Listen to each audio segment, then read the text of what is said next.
नमस्कार, जय भीम. मी advocate doctor Siddharth Kamble, दैनिक बहुजन सौरभचा मुख्य संपादक. बहुजन सौरभ यूट्यूब चॅनलमध्ये सर्वांचं स्वागत.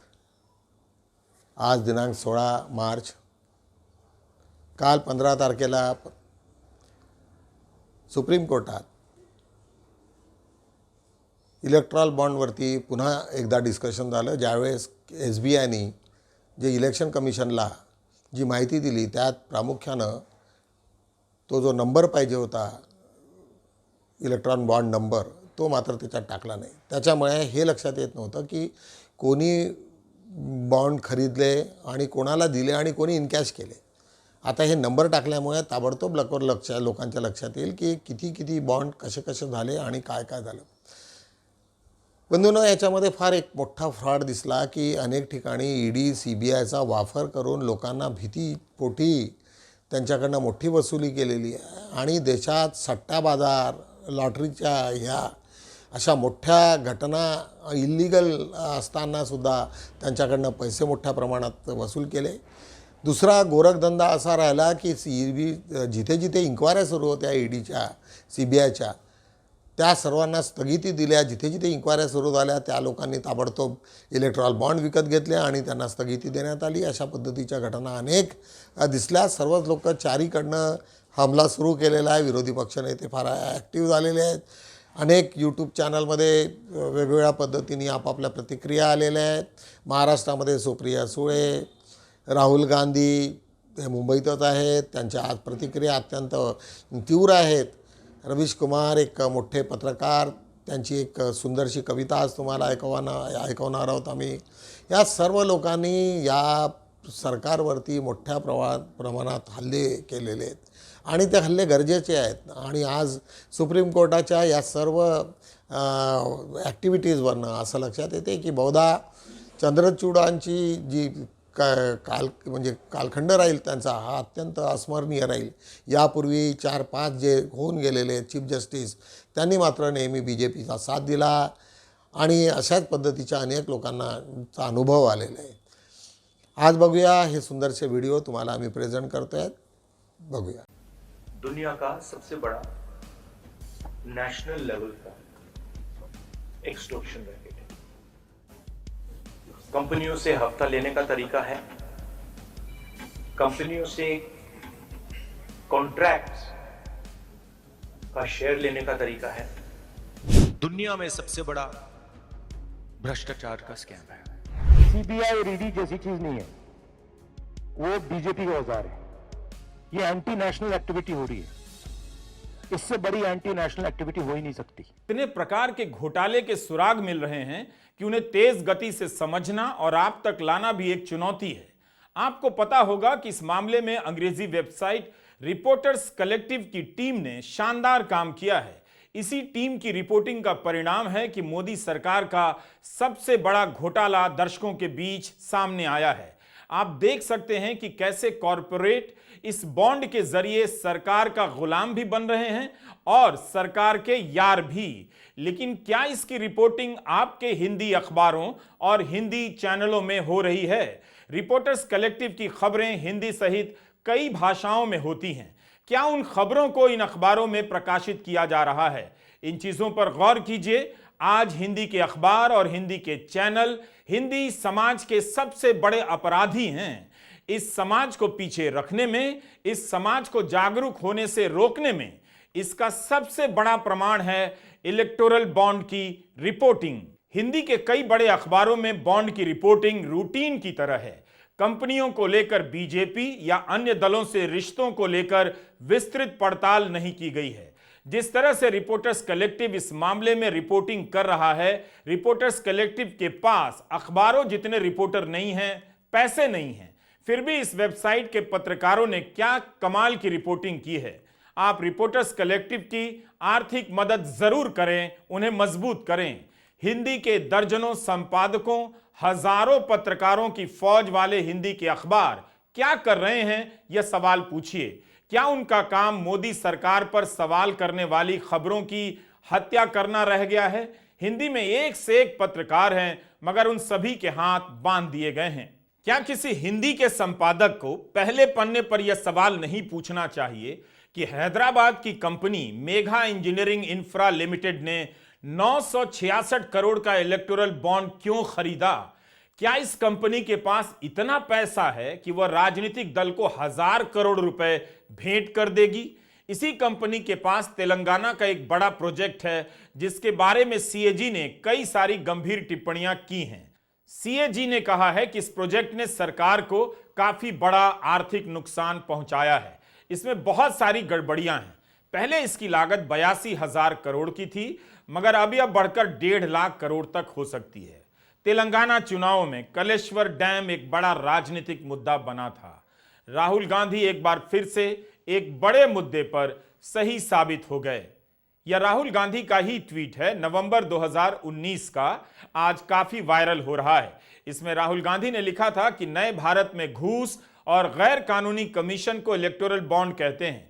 हम आपको बता दें कि राहुल गांधी ने जिस रिपोर्ट को ट्वीट किया था वो नितिन सेठी की है। वही नितिन सेठी रिपोर्टर्स कलेक्टिव के तहत बॉन्ड का भांडा फोड़ रहे हैं। हिंदी के संपादक मोदी चालीसा लिखने में व्यस्त हैं। CBI, ED, income tax department का प्रयोग किया जा रहा है, कंपनीज को एक्सटॉर्ट किया जा रहा है, बड़े बड़े कॉन्ट्रैक्ट्स का शेयर लिया जा रहा है, कॉन्ट्रैक्ट देने से पहले इलेक्टोरल बॉन्ड्स दिए जा रहे हैं और फिर एकदम बाद कॉन्ट्रैक्ट दिया जा रहा है। शेल कंपनीज उसमें भरी हुई हैं और ये पूरा का पूरा जो ढांचा है प्रधानमंत्री ने क्रिएट किया है।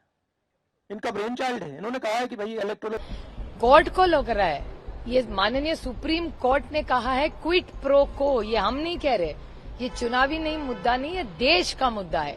क्योंकि जब इलेक्टोरल बॉन्ड्स आ रहे थे हम सब पार्लियामेंट में कह रहे थे कि ये है क्या चीज, और तभी हम लोगों ने आज जो माननीय सुप्रीम कोर्ट कह रही है वो पूरा विपक्ष जब इलेक्टोरल बॉन्ड्स इंट्रोड्यूस हो रहे थे तब हम कह रहे थे। मुझे ऐसा लगता है ये ग्लास आधा भरा हुआ है। एसबीआई ने नाम दे दिए हैं, पता चल जाएगा कि इलेक्टोरल बॉन्ड के डोनर कौन थे, लेकिन मिलान न होने पर यह पता नहीं चलेगा कि किसने किसको कितना इलेक्टोरल बॉन्ड दिया।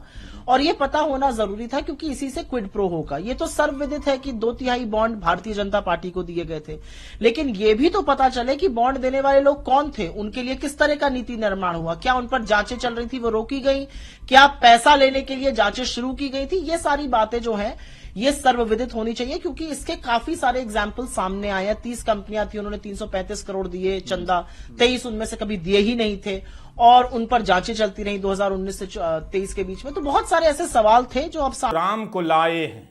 इस गाने के बहाने उनको सत्ता में लाने का जो भी गाना गा रहे थे और गा रहे हैं, उन सभी से मेरी गुजारिश है कि आज उनको ले आएं जो इलेक्टोरल बॉन्ड को लाए थे। उनसे गाकर पूछा जाए, क्यों छुप छुप कर फिरते हो, क्यों बच बच कर रहते हो, ये तो बताओ तुम किस लिए लाए थे, किस किस से कितना तुम छुप छुप कर खाए थे, किस किस को डराए थे, किस किस को सताए थे, आओ खुलकर तुम बॉन्ड को लाए थे, धंधा चंदे का तुम ही तो लाए थे, अब तुम ही गायब हो जब भांडा फूटा है, देश को बताओ ना किस किस ने लूटा है, पूछ रहे हैं सब तुमसे तुम किन्ने लुकाए हो, इतना ही खाए हो या और छुपाए हो, बॉन्ड की होली में तुम कितना नहाए हो, किस किस से खाए हो, किस किस को खिलाए हो, झूठ नहीं बोलो तुम राम को लाए थे, सच सच कह दो तुम बॉन्ड को लाए थे, धंधा तुम भी खूब इस देश में चलाते हो, बॉन्ड को लाए हो तो अब काहे लुकाए हो। जनाब, मैं मस्खरी नहीं कर रहा, यह मामला बहुत संगीन है। वैसे आज सुप्रीम कोर्ट से स्टेट बैंक को फिर से निराशा हाथ लगी है। यह इतना बड़ा घपला पकड़ाया है कि मुमकिन नहीं कि एक ही वीडियो में सारी बातों को समेट दें। हम इस विषय पर कई वीडियो के साथ हाजिर होने जा रहे हैं। आप बस अपने भीतर देखने और इस फ्रॉड को समझने का धीरज पैदा कर लीजिए और हमारा लिखा गाना ध्यान से सुनिए। हो सके तो गा गा कर गांव-गांव पहुंचा दीजिए। भले ही हिंदी के अखबार और पत्रकार इस खबर की हत्या कर दें, मगर यह वाकई दुनिया की सबसे बड़ी स्टोरी है, सबसे बड़ा लोकतांत्रिक चुनावी घपला है। आप सभी का फर्ज बनता है कि इस घोटाले को गांव-गांव तक और जन-जन तक पहुंचाएं। इस वीडियो को अपनी हाउसिंग सोसाइटी के ग्रुप में जरूर शेयर करें। क्या देश के लिए आप एक व्हाट्सएप ग्रुप से डिलीट होने का रिस्क भी नहीं ले सकते? चुनाव आयोग ने जो डेटा दिया उसमें एक बेईमानी 14 मार्च की रात ही पकड़ ली गई। नेहमीप्रमाणे बहुजन सौरभ, आपल्या बहुजन सौरभमध्ये आम्ही बुद्धा या सिरियलमधनं एक कुठले ना कुठला क्लिप दाखवत असतो।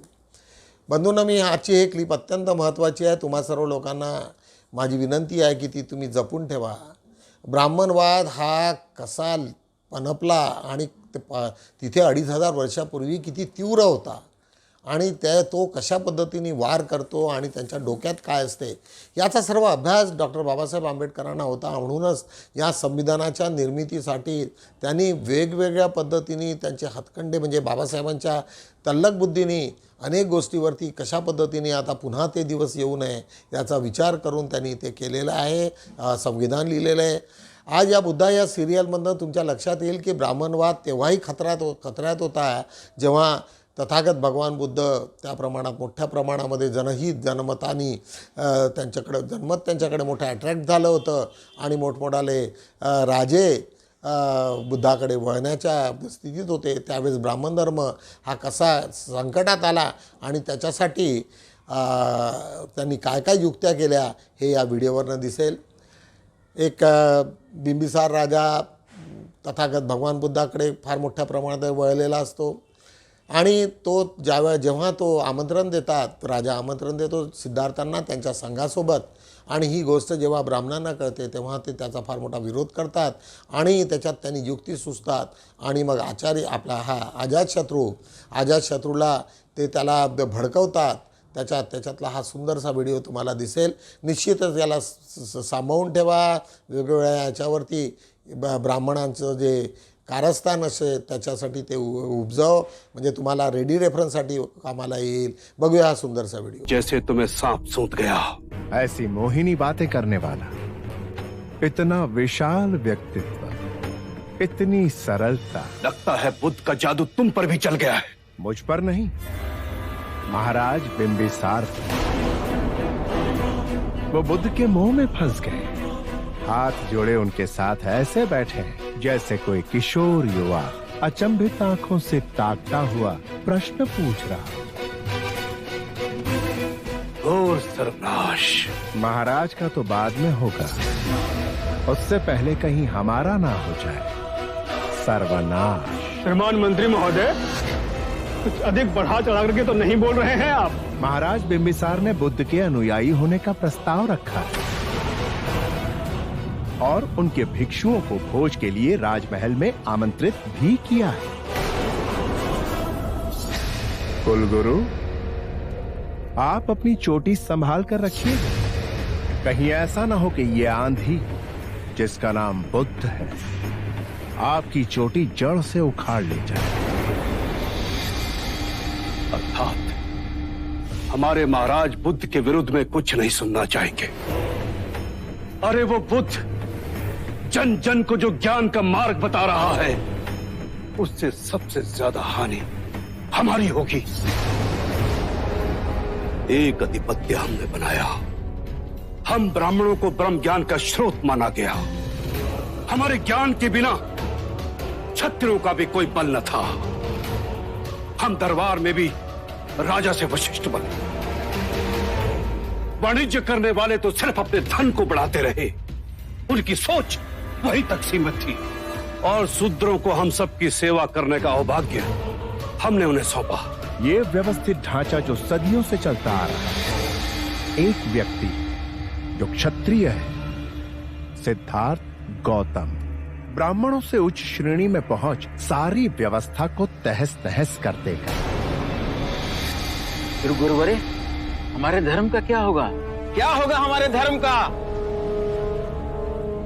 धर्म तो हम ही है ना।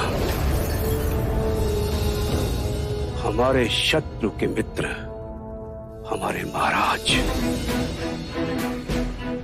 तो क्यों ना हम अपने शत्रु के विरुद्ध एक नया शत्रु पैदा करे। अरे ये बहुत गंदी राजनीति है। हम ब्राह्मणों को ये सब कुछ शोभा नहीं देता, परंतु हम कर भी क्या सकते हैं। हमें अपने धर्म की रक्षा करनी है। हम अपने रक्षक तैनात करेंगे जो हमारी छत्र छाया बन सके, जो हमारी बात मान सके, युवा हो जिन्हें उकसाया जा सके, विवेक और विचार जिनके साए से कोसों दूर दूर तक भागे, संपूर्ण क्षत्रिय स्वभाव हो, जिनके हाथों में हमारे महाराज कठपुतली बनकर नाचे। ऐसा कोई है? हाँ, है एक, जिसके जन्म कुंडली में लिखा है वो अपने पिता का विनाशक होगा। हमारे महाराज बिंबिसार का पुत्र युवराज अजात शत्रु, जिसका नाम भी शत्रु पड़ा, जो अपने पिता का शत्रु होगा। हमारे शत्रु का शत्रु बनेगा अजात शत्रु।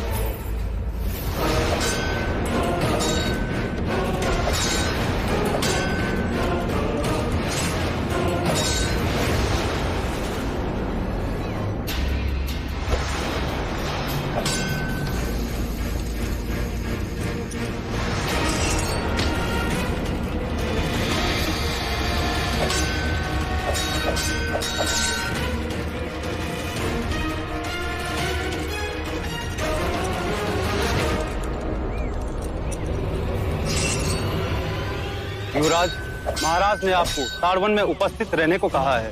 किस कारण विशेष से? महाराज चाहते हैं कि आप बुद्ध के दर्शन करें। मैं और बुद्ध के दर्शन करूंगा।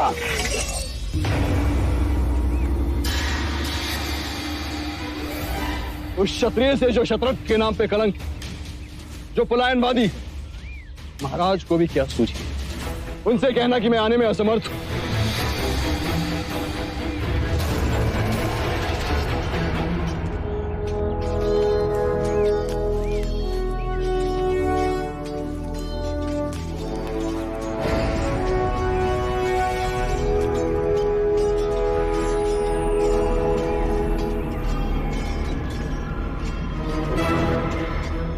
आज सूर्य पूर्व से ही उदय हुआ के कुलगुरु। वहां हमारे पिताश्री हमें सन्यासी के दर्शन हेतु बुला रहे हैं और यहाँ हमारे कुलगुरु हमारे दर्शन हेतु आए।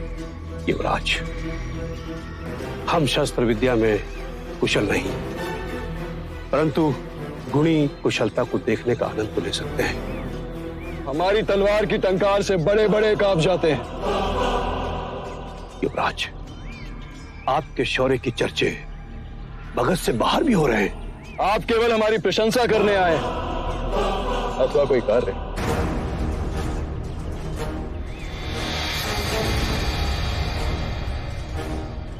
युवराज, भगत की आशाएं आपसे बढ़ गई हैं। क्यों? हमारे पिताश्री महाराज बिंबिसार तो है ना, कुशल शासक, जनप्रिय, न्यायमूर्ति। युवराज, महाराज जिस राह पर चल रहे हैं उससे कहीं मगध का परचम सीमित रहकर राजगृह तक न रह जाए, बस इसकी चिंता है मुझे।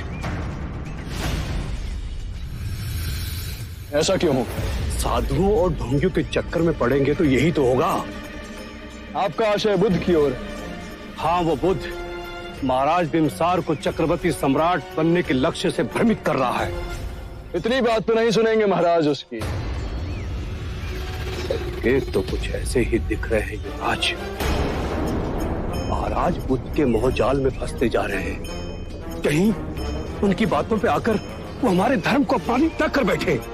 अपनी पसंद नापसंद ये तो एक व्यक्तिगत राय है, उसे सारे देश पर थोपना, या फिर हम ब्राह्मणों के साथ अन्याय हुआ तो? आप कल्पना के घोड़े ना दौड़ाएं कुलगुरु। ये आप कह रहे हैं युवराज, अम्रपाली के कारण आपके और महारानी के साथ कम अन्याय हुआ क्या? युवराज, संकट के बादल तो सिंहासन पर भी मंडराने लगे हैं। यदि बुद्ध के कहने पर महाराज ने संन्यास धारण कर लिया तो राज्य का क्या होगा? जिस राज्य के नाम से सारी पृथ्वी कांपती है वो टूट टूट कर बिखर जाएगी जब राजगद्दी आपको मिलेगी। मगध का राज्य चंद गांव के बीच में सिमट कर रह गया तो बस यही चिंता मुझे खाई जाती है। ये तो अनर्थ होगा। इस अनर्थ को रोकेगा कौन? एक क्षत्रिय, एक वीर योद्धा महाबली, वो आपसे बढ़कर कोई नहीं हो सकता। तो मेरा भी वचन है आपको,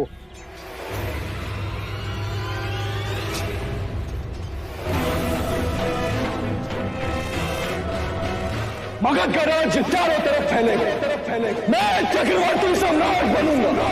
मेरे नाम का लोहा पूरा विश्व मानेगा और हमारे विचार का ब्राह्मण सत्ता के भागीदारी बनेगा। नेहमीप्रमाणे आज आम्ही बहुजन सौरभचा आढावा घेऊया। 16 तारीख आज शनिवार। आज महत्त्वाचे म्हणजे नागरिकांनी हक्कासाठी लढले पाहिजे। राहुल गांधी मुंबईला त्यांची मोठी सभा झाली आणि त्यांनी लोकांना विनंती केलेली आहे की आता तुम्ही सर्व आपसातले मतभेद मिटवून आता राष्ट्रासाठी तुम्ही काम केलं पाहिजे, एक त्यांच्या हक्कासाठी काम केलं पाहिजे। हे फार मोठं वाक्य आहे, ते आम्ही त्यांना फ्रंट पेजवरती घेतलेलं आहे। तुरुंगात स्वर्गसुख अनुभवतोय, आरोपीचे तुरुंगातून लाईव्ह स्ट्रीमिंग एक लखनौची बाब आहे। आजकाल सर्व लोकांना जर तिथे कारागृह जर तिथे सर्व सुखी उपलब्ध असल्या तर मग त्यांची मजाच मजा राहील, अशा पद्धतीची त्यांची इन्क्वायरी आता सुरू झालेली आहे। महाराष्ट्राची एक पुन्हा न्यूज आहे मुंबईची। राज्यातील शिक्षकांना आता ड्रेस कोडमध्ये अनिवार्य। तुम्हा सर्व लोकांना कळलं पाहिजे की हा शिक्षक आहे आणि येताना जाताना त्याची ओळख रस्त्यापासून झाली पाहिजे। चांगलं आहे, एकदम डिसिजन एक असलं चांगलं आहे की जेव्हा ड्रेस कोडमध्ये कोणी आला की एक त्यांना रिस्पेक्ट मिळतो, त्यांना एक त्यांच्याकडे पाहण्याचा एक वेगळा हे असतो, लोकांचा दृष्टिकोन असतो आणि त्यांना ड्रेस कोड अत्यंत महत्त्वाचा आहे। पोरांवरती त्याचा प्रभाव पडतो, शिक्षणावरती प्रभाव पडतो आणि तो स्वतः त्याच्यामध्ये मोठ्या प्रमाणात बदल होत असतो। ते त्याच्या ड्रेस कोडवरनं तुम्हाला निश्चितच त्याचं महत्त्व आहे। CAAवर 19 मार्चला सर्वोच्च न्यायालयात सुनावणी। तुम्हा लोकांना माहिती आहे की याच्यावरती CAAवरती मोठं आंदोलन झालेलं आहे, त्याच्यामध्ये स्थगिती होती। नंतर आता हे सर्व मॅटर सुप्रीम कोर्टात आलं। त्याच्यामध्ये एक मुस्लिम कम्युनिटीला मध्ये काढण्यात आलं, मग पुन्हा त्याच्यात घेण्यात आलं, अशा पद्धतीचा मोठा गुंताळा होता। ते आता सुप्रीम कोर्टात मॅटर गेलेलं आहे। सुप्रीम कोर्टाने त्याची तारीख निश्चित 19 केलेली आहे। 19 मार्चला या देशात मोठा हे होईल। समजा जर तो याच्या घटना बाह्य जर ठरण्यात आला तर त्याच्यावरती पुन्हा मग आता काय करणार आहे मोदी सरकार ते माहिती नाही। चला बघूया। KCR यांच्या कन्या कविता यांना ईडीकडून अटक। तुम्हा सर्व लोकांना माहिती आहे की चेन्नईच्या माजी मुख्यमंत्री KCR यांची मुलगी कविता हिच्यावरती पुन्हा ईडींनी हे केलं। बहुधा KCR बाकीच्या इंडियामध्ये जात आहेत की काय, अशा पद्धतीची काहीतरी घटना असेल, त्याच्यामुळे त्यांनी ते सर्व प्रकार केलेला आहे। ED-RTचा दणका बसताच कंपन्यांनी भाजपाला भरभरून देणगी। कालच्या ज्या याच्यावरनं एक दिसलं की जिथे जिथे CBI आणि ED यांनी ज्यावेळेस गळा आवळला तर त्याचबरोबर मोठमोठ्या कंपन्यांनी मोठ्या मोठ्या देणग्या या BJPला दिल्याचं काल हे झालेलं आहे, सिद्ध झालेलं आहे। त्याच्यावरती अनेक आता लोकांनी त्याचं सर्व पोस्टमॉर्टम करणं सुरू केलेलं आहे। आता अनेक दिवसपर्यंत तो मुद्दा सातत्यानं राहील। आज उद्या आमच्याकडे एक कार्यक्रम आहे बहुजन सौरभच्या ऑफिसमध्ये। बातमी कशी लिहावी याच्यावरती तज्ज्ञ लोक तुम्हा सर्व लोकांना संबोधित करणार आहेत। ज्या लोकांना सातत्यानं बहुजन सौरभमध्ये लिहित असतात त्यांनी यावं, त्यांनी आपापल्या याच्यामध्ये त्यांच्या याच्यामध्ये फरक पडेल। 12 ते 3 वाजेपर्यंत ही वर्कशॉप आहे। त्याच्या शेजारी आज आमच्या BRSPच्या ग्रुपचा एक मोठा एक ॲड आम्ही टाकलेली आहे। तसंच एक आमचे आयुष्यमान लक्ष्मीन गजबिये गोळगाटे आणि यांचा एक सुंदरसा डॉक्टर बाबासाहेब आंबेडकर मिशन लुमिनी अभियान प्रतिष्ठान आणि बहुजन हिताय संघ लष्करी बाग यांचा एक मोठा कार्यक्रमाची एक हे दिलेली आहे, ॲडव्हर्टाइजमेंट आहे। आज बघूया 5/4 वरती आज आम्ही विविध युवा संघटना मिळून आज युवा परिषद अनेक लोकांना वेगवेगळ्या माहिती आहे की आता सध्या युवकांना जोडण्याची गरज आहे आणि त्याच्यामुळं सर्व ठिकाणी वेगवेगळ्या अनेक संस्था त्याच्यामध्ये आले. OBC युवा अधिकार, त्याच्यानंतर अधिकार संरक्षण मंच आशिष फुलझले, नंतर अनेक लोक, अनेक मोठमोठ्या संस्था ह्या त्याच्यामध्ये आल्या. त्याच्यामुळे निश्चितच संविधानाबद्दल त्यांना माहिती होईल आणि अशा सभांचं आयोजन नेहमी होत राहिलं पाहिजे. शिवदास वासे यांना डॉक्टर बाबासाहेब आंबेडकर समाजभूषण पुरस्कार लवकर याच्या आधीच आत्ता मुंबईला मोठा एक समारंभ होऊन महाराष्ट्र शासनाद्वारे त्यांचं हे झालं होतं. त्यांचं शिवदास उमेंना सत्कार करण्यात आला होता. त्याची बातमी आज इथे लावलेली आहे आम्ही. कर्तबगार महिलांना 16 मार्चला सत्कार. नागपूरची ला जेवढ्या कर्तबगार महिला आहेत त्यांना देणार आहेत पुरस्कार. रेल्वे उड्डाणपुलावरून खाली पडून 2 मजूर ठार. हिंगणघाटची बातमी. पेंटर होते. नागपूर ग्रंथोत्सवात आज कवी संमेलन. नागपूर ग्रंथालय जे आहे महाराष्ट्र शासनाचं, तिथे कवी संमेलनाचं आज आयोजन करण्यात आलेलं आहे. गौरव आहाने समाजभूषण पुरस्कार सन्मानित. अंधश्रद्धा निर्मूलन संस्थेचे गौरव आहाने यांचा एक मोठा सन्मान करण्यात आलेला आहे. समाजभूषण पुरस्काराने सन्मानित केलं. उत्कृष्ट कार्य करणाऱ्या आशा स्वयंसेविकालाचा गौरव. हिंगणाची बाब आहे. नंतर उच्च शिक्षण मार्गदर्शन कार्यक्रम नागपूरला सामाजिक न्याय व विशेष सहाय्य विभागाच्या वतीनं आयोजित करण्यात आलेला आहे. ती बातमी आज आम्ही लावलेली आहे इथे. Central for development research and Maharashtra national law university संयुक्त कार्यशाळा. नॅशनल लॉ युनिव्हर्सिटी नेहमी सातत्याने असे कार्यक्रम घडवत असते. त्यांची कार्यशाळा नागपूरला आज आहे. त्याच्या शेजारची आज आम्ही बहुजन रिपब्लिकन एकता युवा मंचचा संमेलन रविवारी. महाराष्ट्र अनितची रविवारची बैठक. मोठा अनर्थ होता टळला. नागपूरची बातमी आहे. आमच्या मित्रांनी एक ज्योत्स्ना बनसोड हिनी एक मोठी स्टोरी पाठवलेली आहे. एक मोठा अपघात त्याच्यामुळे टळला. दोघांचा ॲक्सिडेंट झाला 2 गाड्यामध्ये आणि एका सायलेन्सर एका गाडीचं तुटलेलं पाहून एका स्त्रीने सर्व ट्रॅफिकला थांबवलं आणि त्याच्यामुळे मोठा एक अपघात टळला. त्याच्या शेजारी आज आम्ही स्वराज्याचे मराठा साम्राज्य महारवीरांच्या बलिदानावर उभे होते. धम्मपाल देशभ्रतार. नागपूर इथे एक मोठा कार्यक्रम झाला. त्याच्यामध्ये धम्मपाल यांनी सांगितलं की महाराजांचा इतिहास म्हणजे छत्रपती शिवाजी महाराजपासून तर संभाजीपर्यंतच्या सर्व याच्यामध्ये जे अंगरक्षक होते ते सर्वच्या सर्व महार कम्युनिटीचे होते, महार बटालियनचे होते. आणि महाराष्ट्राचं जे नाव आहे त्यांच्या भूषणीय होतं. त्याच्यामुळे त्यांची ती वीरगाथा आणि तेव्हाचा जो इतिहास आहे 1600 पासूनचा तो सुंदर याच्यामध्ये वर्णन केलेला आहे. आज बघूया बहुजन सौरभचा अग्रलेख. पुन्हा इंग्रजीमुळे रोजगारांच्या संधी उपलब्ध होतील. तुम्हा सर्व लोकांना माहिती आहे की एका स्टेटमधून दुसऱ्या स्टेटमध्ये किंवा इंटरनॅशनल लेवलला जर तुमच्या मुलाचा जर चांगलं त्याच्या भविष्याचा जर विचार केला तर इंग्रजीशिवाय पर्याय नाही. इंग्रजीला तुम्हाला शिकणं गरजेचं आहे. साऊथमधले लोक संपूर्ण भारतात फिरतात कारण त्यांचं इंग्रजीवरती प्रभुत्व आहे आणि सर्विसकडे इंग्रजी ही आपली प्रथम भाषा आहे आणि मग रिजनल भाषा सेकंडरी आहे कॉन्स्टिट्यूशनमध्ये. त्याच्यामुळे इंग्रजीचे राष्ट्रवादावरील संकल्पना एक सुंदर चा लेख रेखा अशोक धमगाये यांनी लिहिलेला आहे. त्यांचं म्हणणंच आहे आणि की विविध जाती धर्म भाषा श्रद्धा यांच्या विवेचनातून प्रगटलेली एकत्वाची भावना हेच खऱ्या अर्थानं राष्ट्रवादाचे केंद्रीय स्थान आहे. अशा पद्धतीचा हा सुंदरसा लेख त्यांनी अनेक रेफरन्सेस देऊन अनेक उतारे देऊन त्यांनी आपला हा लेख लिहिलेला आहे. सातत्यानं ते लिहित असतात बहुजन सौरभला. त्याच्याच खाली आज आम्ही ज्ञानेश्वर रक्षक यांचा एक लेख टाकला आहे. महापुरुषांच्या प्रतिमा प्रेरणा घेण्यासाठी असतात की पूजेसाठी वापरू नये. आज अनेक लोकांनी वेगवेगळ्या म्हणजे बुद्धाचं घ्या किंवा बाबासाहेबांचं फक्त पूजस्थान नाही तर त्यांचे विचार तुम्हाला आत्मसात करावे लागतील. त्याच्यासाठी अनेक लोकांनी त्यांचा हा लेख त्या दृष्टीने अत्यंत महत्त्वाचा आहे. आज पान 3 वरती बघूया आपण काय काय दिलेले. विद्यार्थी युवकांचे प्रश्न गंभीर होत चाललेले आहेत.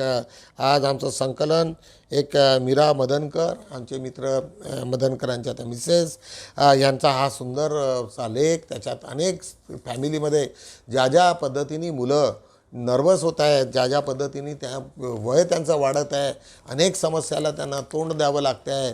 पोरी जोपर्यंत सेटल होत नाही तोपर्यंत लग्न करत नाही. संपूर्ण सामाजिक रचना, सोशल चेंज झालेला आपण सर्वकडे पाहतो आहे. अशा पद्धतीने अनेक स्त्रिया, मुली ह्या 30-30, 32-32मध्ये जातात आणि लग्न न झाल्यामुळे सर्व इम्बॅलन्स आहे. अशा पद्धतीचा हा सुंदरसा लेख तुम्हाला दिसेल.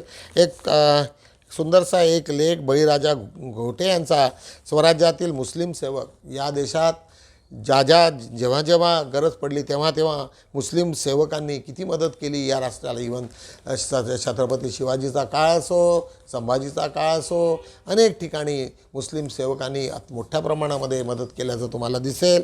एक चिंतनीय लेख सुंदरसा अनंतायन म्हणून एक अग्रलेख एक आमचं एक कॉलम चालतो. त्याच्यामध्ये ॲडव्होकेट अनंत खेळकर यांचा तो लेख त्यांनी आईवरती लिहिलेला आहे की जेव्हा आई गेली आणि ज्यावेळेस तिला हार मीठ टाकत असतो तर तेव्हा माझ्या डोळ्यात तिचे असंख्य उपकार आणि सर्व मला आठवत असतात आणि ते भारावून ते त्याच्यावरती ते लिखाण करतात. आज त्याच्याच खाली विविध शूद्रातिशूद्र जाती जमातीचे उगमस्थान, मूलता पशुपालन आमचे उमेश बुजाडे हे सातत्यानं लिहित असतात. हा त्यांचा भाग नंबर 6. यापूर्वी पण त्यांनी अनेक त्याचे रेफरन्सेस दिले आहे. जातीय उत्तरतेची मीमांसा, त्याच्यानंतर जातीला व्यवसायाचा जन्मजात उत्तरणीय छेद देणारा कलियुगातला बोवा, त्याच्यानंतर पुन्हा DNA ची टेस्ट, त्याच्या अनेक गोष्टींनी हा लेख तुम्ही संपूर्ण आहे आणि निश्चितच हा वाचनीय आहे. संशोधनात्मक त्यांचं कार्य आहे. भाग 6 झालेले आहे. त्यांनी सातत्यानं लिहितात. निश्चितच ते पुस्तकाच्या फॉर्मॅटमध्ये ते येईल. अशा रीतीने आम्ही बहुजन सौरभचे 4ही पानाचा आढावा आज आम्ही घेतलेला आहे. बंधूंनो, तुम्हा सर्वांना नेहमीप्रमाणे मी सांगेल, विनंती करेल की तुम्हाला आज जी सिच्युएशन आहे देशासमोर आणि ज्या पद्धतीने BJP तुमच्यावरती हमला करत आहेत, आता जर तुम्ही जागृत राहिलो नाही तर आपण फार मोठ्या नुकसानीत जाऊ. सुप्रीम कोर्ट तुमच्या साथीला आहे, अनेक लोक साथीला आहेत. फक्त 10% लोक ज्या पद्धतीने बदमाशा करून आम्हा लोकांना जे पुन्हा त्या गुलामीकडे ढकलण्याचा प्रयत्न करत आहेत, त्याच्यात मोठ्या प्रमाणात OBC अजूनपर्यंत ते बैताडपणा त्यांचा गेलेला नाही. छोट्या मोठ्या ज्या जाती आहेत, स्पेशली स्वीपर कम्युनिटी आहे, छोट्या कम्युनिटी आहेत, त्यांच्यामध्ये आम्हा लोकांना तिथं जाण्याची गरज आहे. आदिवासींमध्ये जाण्याची गरज आहे. जोपर्यंत आम्ही जाणार नाही तोपर्यंत याचे फळं आम्हाला मिळणार नाही. बाबासाहेबांनी तर संपूर्ण आयुष्यच त्याच्यात घालवलं. पण आम्हा लोकांना थोडासा जो वेळ असेल, आता सध्या आमची स्थिती पण चांगली आहे, परिस्थिती इतकी खराब नाही. त्याच्यामुळे छोट्या ग्रुपमध्ये तुम्ही अशा पद्धतीचे उपक्रम करा. छोट्या मोठ्या गोष्टी लोकांना सांगा, जनजागृती करा. जसं RSS करत असते त्याच धर्तीवरती आपणही काहीतरी केलं पाहिजे, ही भावना तुम्हा लोकांना असली पाहिजे. मोठ्या प्रमाणात हा व्हिडिओ तुम्ही शेअर करा, लाईक करा आणि लोकांना फॉरवर्ड करा. एवढंच बोलतो आणि थांबतो. जय भीम.